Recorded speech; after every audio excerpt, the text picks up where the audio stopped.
What's going on YouTube? The Apophis here and welcome back to my channel. Today I wanted to do something a little different from what I usually do. Usually I do gameplay commentaries if this is the first ever video of mine that you're seeing.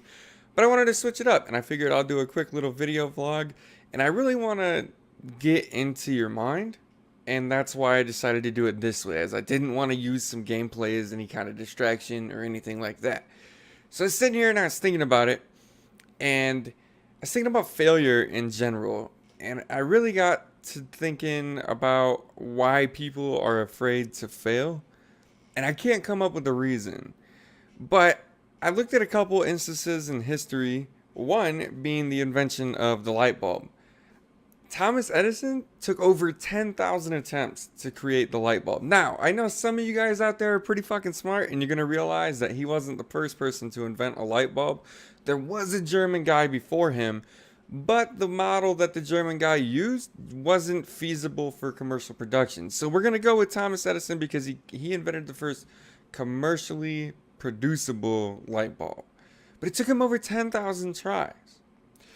You could easily argue that Thomas Edison's 10,000 failures, or however many thousands of failures he had, were worth his time, his effort, and it was better for him to try and fail because at the end he did succeed.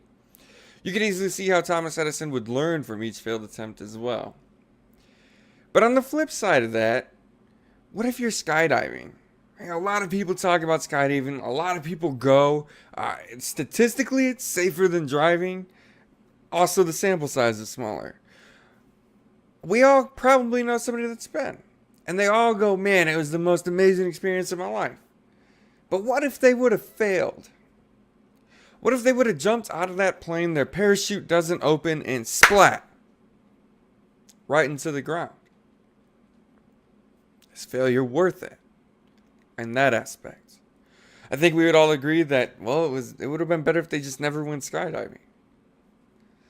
So that brings me to the question, and I really want to know your answers to it in the comments below, and that's the whole purpose behind this series, is for you to leave a comment of some kind. Is it worse to fail at something, or is it worse to never attempt to do that something ever in the first place? For me, I don't know. I think it really depends on what that something is. Because in the case of the light bulb, failure was good. In the case of skydiving, failure is not very good. There's been a lot of things in my life that I've attempted and that I've failed at. And I can't say that they've altered my life in a negative way. And I have learned things from those experiences.